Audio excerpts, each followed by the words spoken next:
Beezus and Ramona by Beverly Cleary. Chapter 1. Beezus and her little sister. Beatrice Quimby's biggest problem was her little sister Ramona. Beatrice, or Beezus as everyone called her because that was what Ramona had called her when she first learned to talk, knew other 9-year-old girls who had little sisters who went to nursery school, but she did not know anyone with a little sister like Ramona. Beezus felt that the biggest trouble with 4-year-old Ramona was that she was just plain exasperating. If Ramona drank lemonade through a straw, she blew into the straw as hard as she could to see what would happen.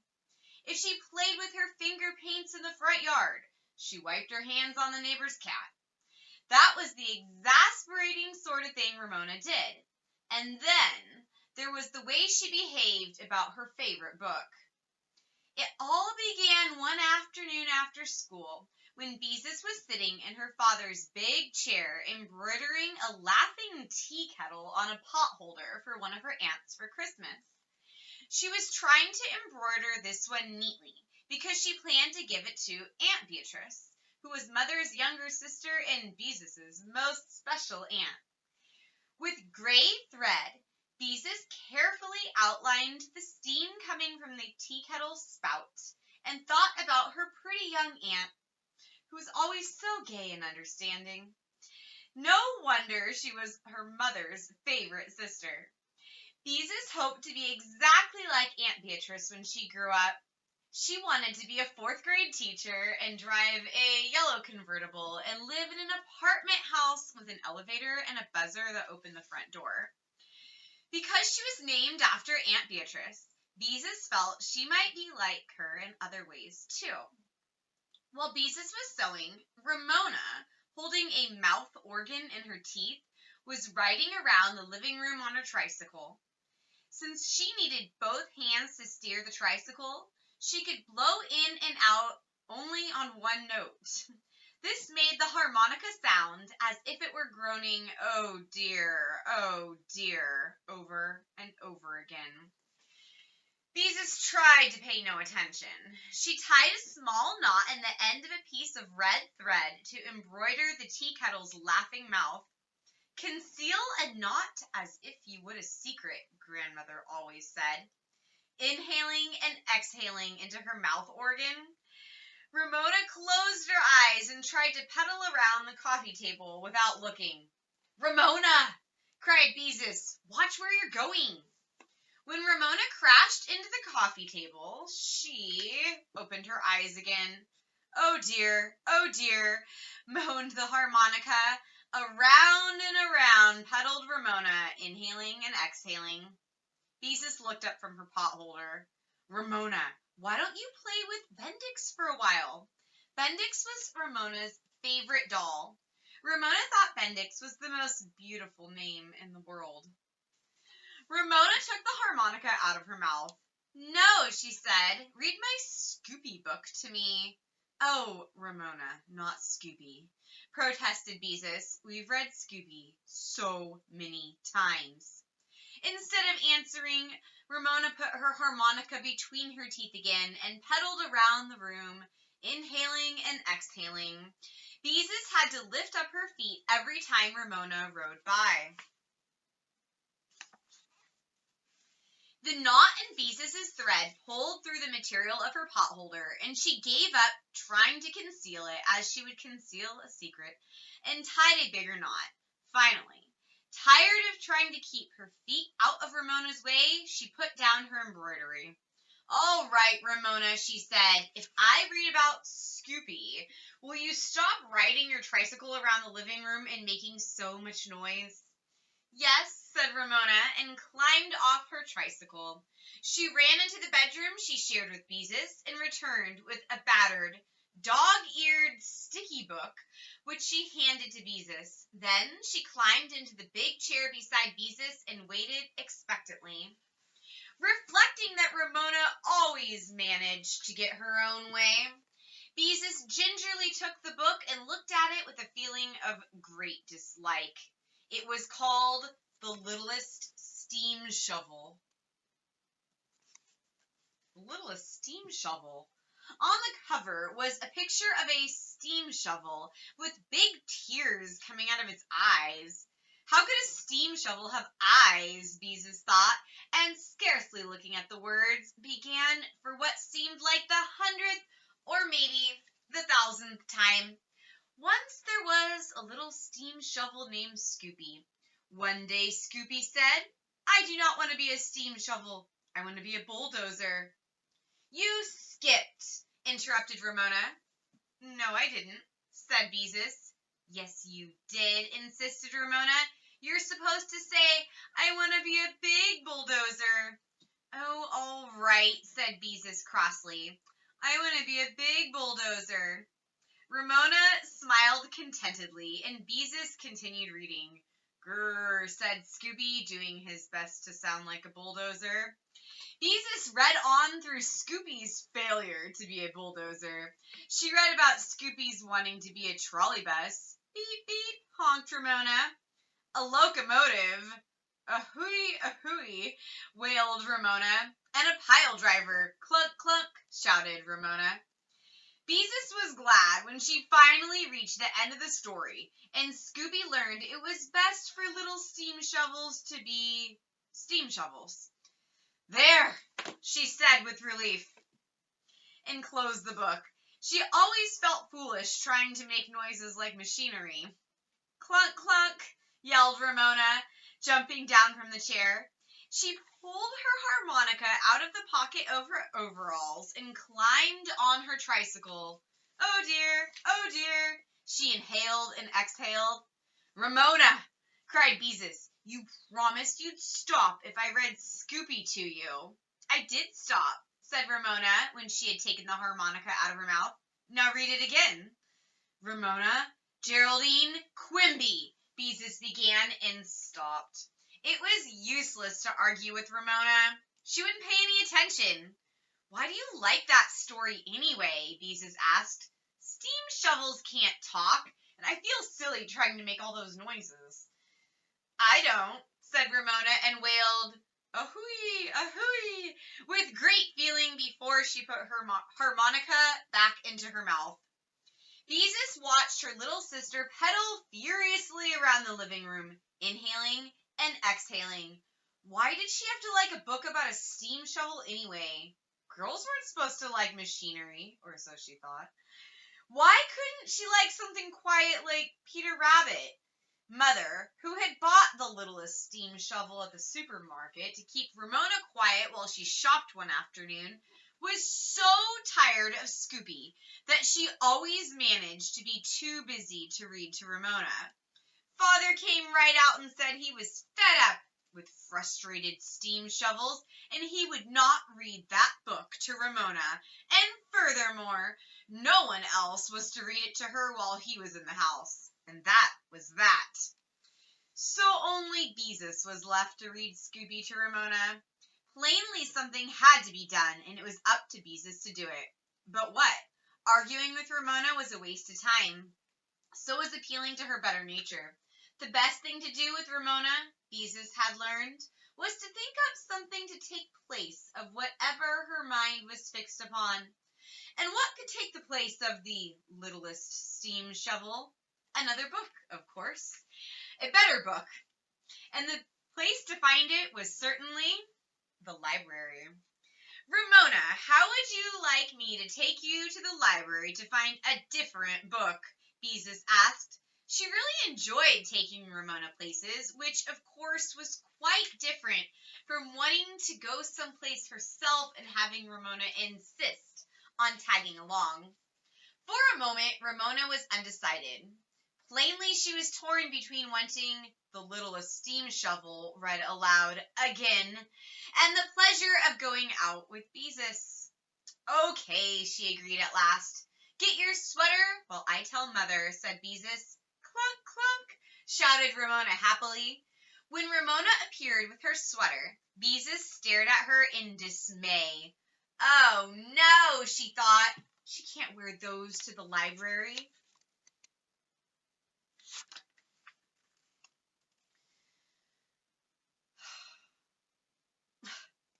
she can't wear rabbit ears to the library. On her head, Ramona wore a circle of cardboard with 2 long paper ears attached. The insides of the ears were colored with pink crayon, Ramona's work at nursery school. "I'm the Easter Bunny," announced Ramona. "Mother," wailed Beezus, "you aren't going to let her wear those awful ears to the library." "Why, I don't see why not." Mother sounded surprised that Beezus should object to Ramona's ears. "They look so silly.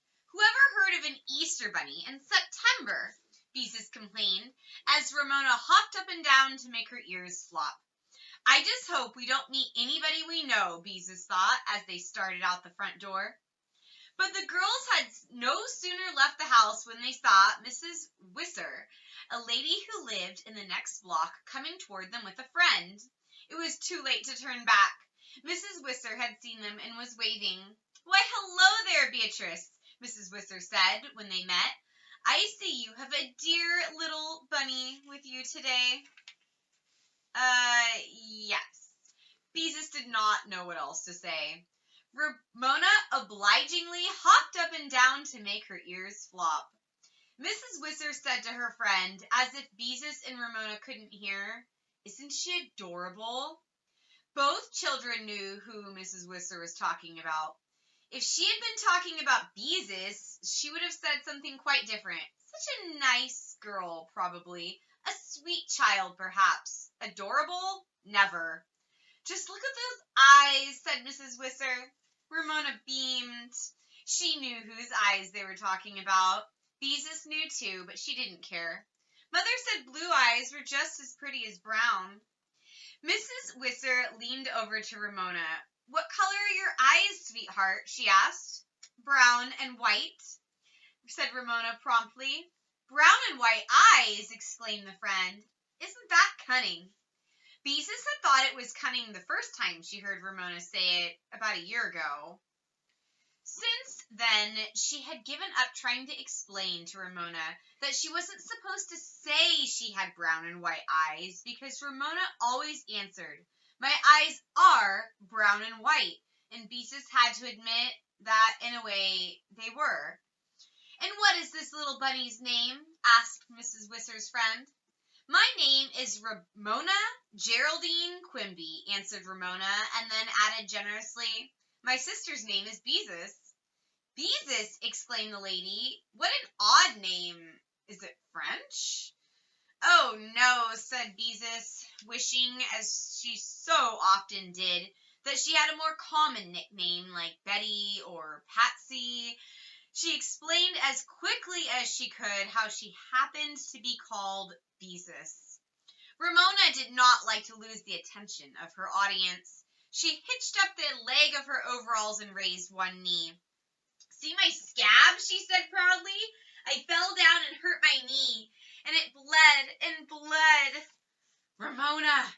Beezus was horrified. "You aren't supposed to show people your scabs." "Why?" asked Ramona. That was one of the most exasperating things about Ramona. She never seemed to understand what she was not supposed to do. "It's a very nice scab," said Mrs. Wisser's friend, but she did not look as if she really thought it was nice. "Well, we must be going," said Mrs. Wisser. "Goodbye, Mrs. Wisser," said Beezus politely, and hoped that if they met anyone else they knew, she could somehow manage to hide Ramona behind a bush. "Bye-bye, Ramona," said Mrs. Wisser. "Goodbye," said Ramona, and Beezus knew that she felt that a girl who was 4 years old was too grown up to say bye-bye. Except for holding Ramona's hand crossing streets, Beezus lingered behind her the rest of the way to the library. She hoped that all the people who stopped and smiled at Ramona would not think they were together. When she reached the Glenwood Branch Library, she said, "Ramona, now wouldn't you like me to carry your ears for you now?" "No," said Ramona flatly. Inside the library, Beezus hurried Ramona into the boys and girls section and seated her on a little chair in front of the picture books. See, Ramona, she whispered, here's a book about a duck. Wouldn't you like that? No, said Ramona in a loud voice. Beezus' face turned red with embarrassment when everyone in the library looked at Ramona's ears and smiled. Shh, she whispered, as Miss Griever, the grown-ups librarian, frowned in their direction. You're supposed to speak quietly in the library. Beezus selected another book.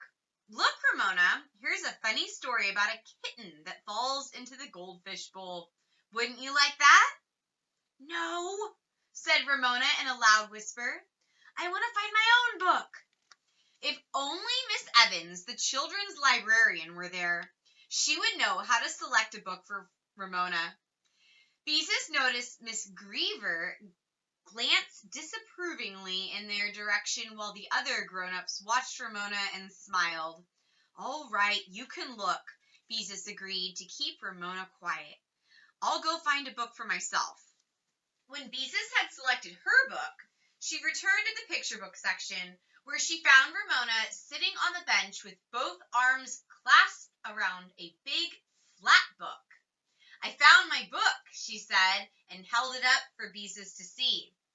On the cover was a picture of a steam shovel with its jaws full of rocks. The title was Big Steve, the Steam Shovel. Oh, Ramona, whispered Beezus in dismay. You don't want that book? I do too, insisted Ramona, forgetting to whisper. You told me I can pick out my own book. Under the disapproving stare of Miss Griever, Beezus gave up. Ramona was right. Beezus looked with distaste at the big orange-colored book in its stout library binding. At least it would be due in 2 weeks. But Beezus did not feel very happy at the thought of 2 more weeks of steam shovels. And it just went to show how Ramona always got her own way. Beezus took her book and Ramona's to Miss Griever's desk. Is this where you pay for the books? Asked Ramona. We don't have to pay for the books, said Beezus. Are you going to charge them? Ramona asked. Beezus pulled her library card out of her sweater pocket. I show this card to the lady and she lets us keep the books for 2 weeks. A library isn't like a store where you buy things. Ramona looked as if she did not understand. I want a card, she said.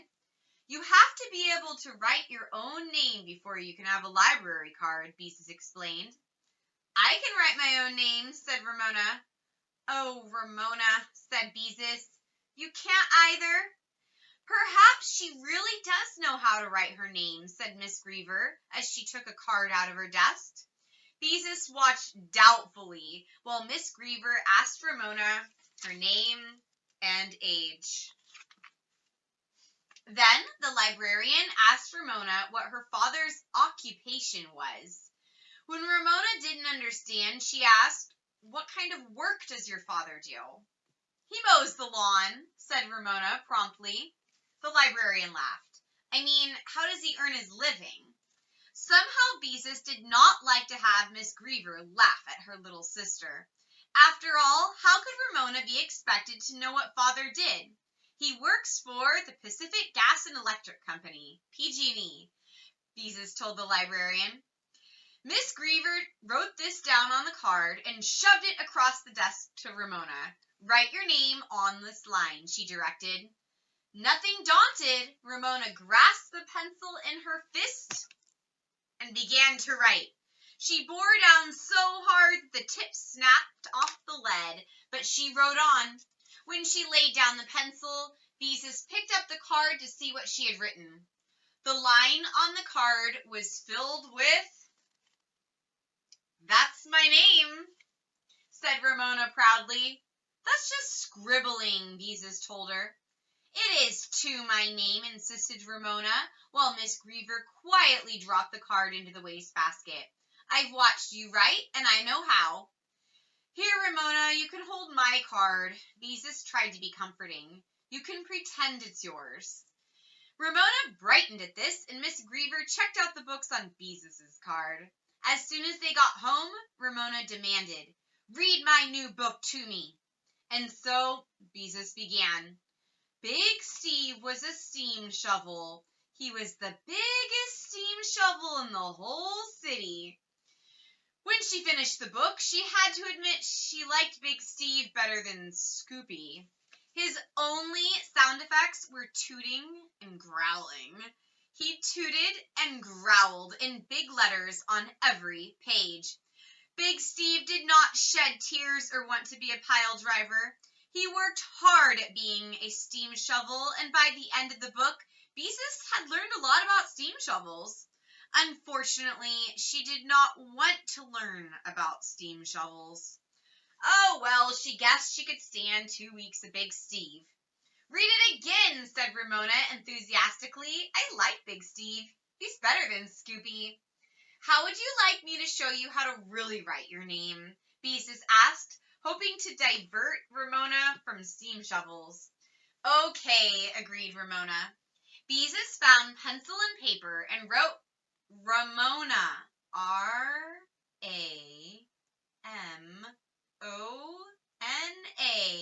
in careful large letters across the top of the paper. Ramona studied it critically. "I don't like it," she said at last. "But that's the way your name is spelled," Beezus explained. "You didn't make dots and lines," said Ramona. Seizing the pencil, she wrote. "But Ramona, you don't understand." Beezus took a pencil and wrote her own name on the paper. "You see me write Beatrice, which has an I and a T in it. See, like that. You don't have an I or a T in your name because it isn't spelled that way." Ramona looked skeptical. She grabbed the pencil and again wrote with a flourish a whole bunch of scribbles in cursive with I's and crossed T's. "That's my name because I like it," she announced. "I like to make dots and lines." Lying flat on her stomach on the floor, she proceeded to fill the paper with I's and T's. "But Ramona, nobody's name is spelled with just I.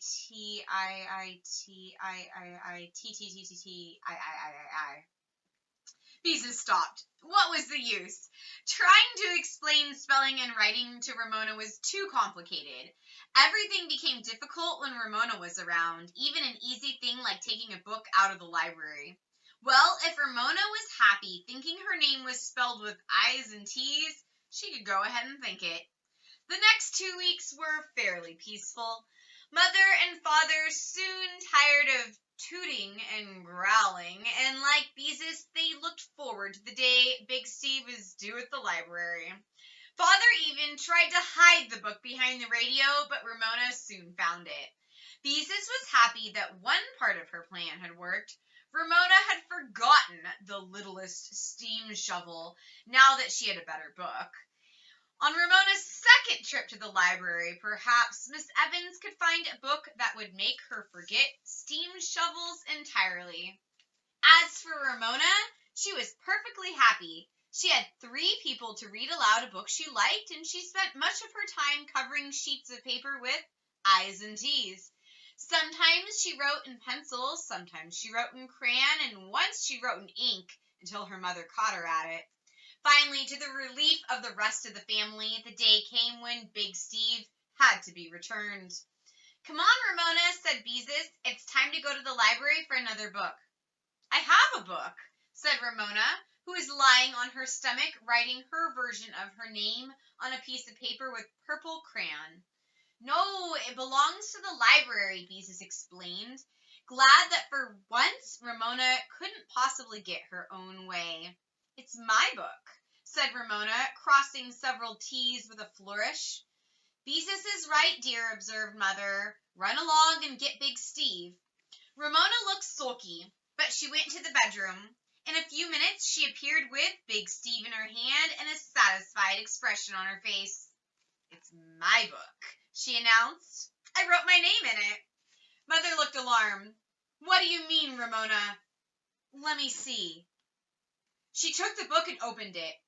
Every page in the book was covered with enormous purple dotted I's and crossed T's in Ramona's very best handwriting. "Mother," cried Beezus, "look what she's done, and it's in crayon so it won't erase." "Ramona Quimby," said Mother, "you're a very naughty girl. Why did you do a thing like that?" "It's my book," said Ramona stubbornly. "I like it." "Mother, what am I going to do?"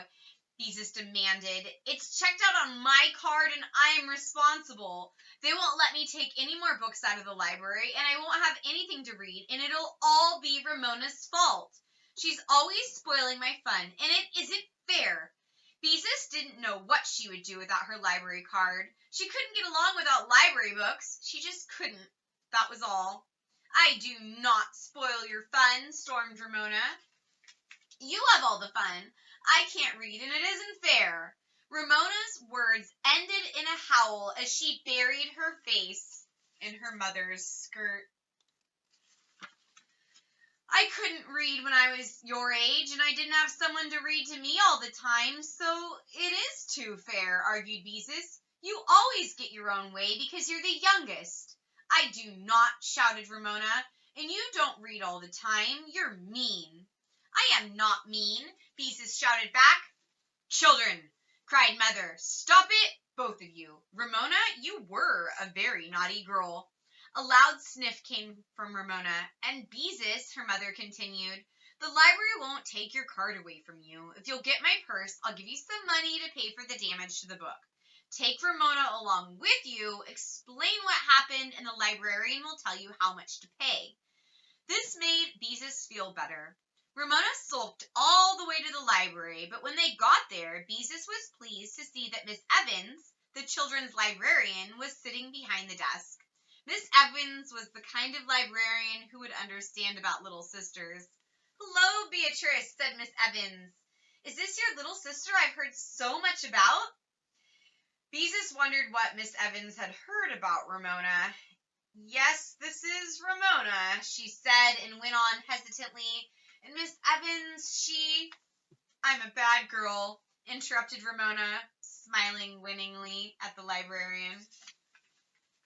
"Oh, you are?" said Miss Evans. "What did you do?" "I wrote in a book," said Ramona, not the least ashamed. "I wrote in purple crayon, and it will never, ever erase. Never, ever, ever." Embarrassed, Beezus handed Miss Evans Big Steve the steam shovel. "Mother gave me the money to pay for the damage," she explained. The librarian turned the pages of the book. "Well, you didn't miss a page, did ya?" she finally said to Ramona. "Nope," said Ramona, pleased with herself, "and it will never, never—" "I'm awfully sorry," interrupted Beezus. "After this, I'll try to keep our library books where she can't reach them." Miss Evans consulted a file of little cards in a drawer. "Since every page in the book was damaged and the library can no longer use it, I'll have to ask you to pay for the whole book. I'm sorry, but this is the rule. It'll cost $2.50. $2.50? What a lot of things that would have bought," Beezus reflected as she pulled 3 folded dollar bills out of her pocket and handed them to the librarian. Miss Evans put the money in a drawer and gave Beezus 50 cents in change. Then Miss Evans took a rubber stamp and stamped something inside the book. By twisting her head around, Beezus could see that the word was discarded. "There," Miss Evans said, pushing the book across the desk. "You have paid for it, so now it's yours." Beezus stared at the librarian. "You mean to keep?" "That's right," answered Miss Evans. Ramona grabbed the book. "It's mine. I told you it was mine." Then she turned to Beezus and said triumphantly, "You said people didn't buy books at the library, and now you just bought one." "Buying a book and paying for damage are not the same thing," Miss Evans pointed out to Ramona. Beezus could see that Ramona didn't care. The book was hers, wasn't it? It was paid for, and she could keep it.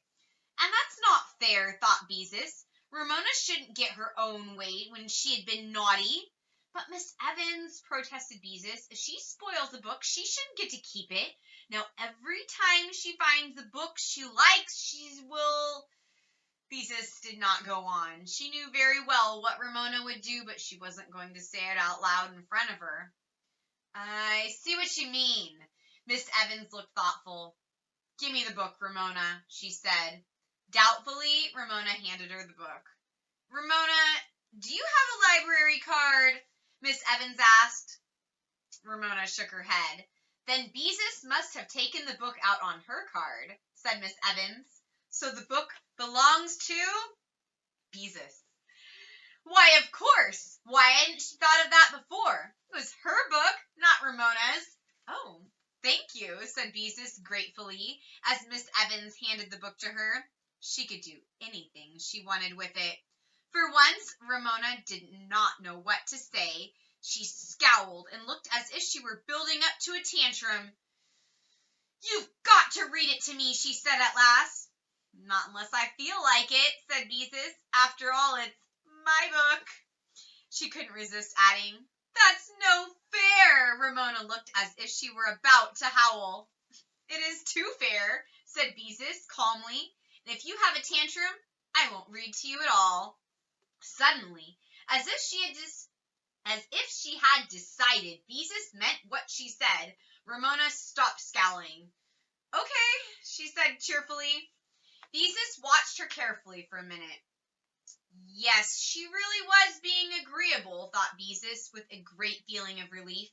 And now that she did not have to read Big Steve unless she wanted to, Beezus felt she would not mind reading it once in a while. Come on, Ramona, she said. Maybe I'll have time to read to you before Father comes home. Okay, said Ramona happily as she took Beezus's hand. Miss Evans smiled at the girls as they started to leave. Good luck, Beatrice, she said. That's the end of Chapter 1 of Beezus and Ramona. The next chapter will be Chapter 2, Beezus and her imagination.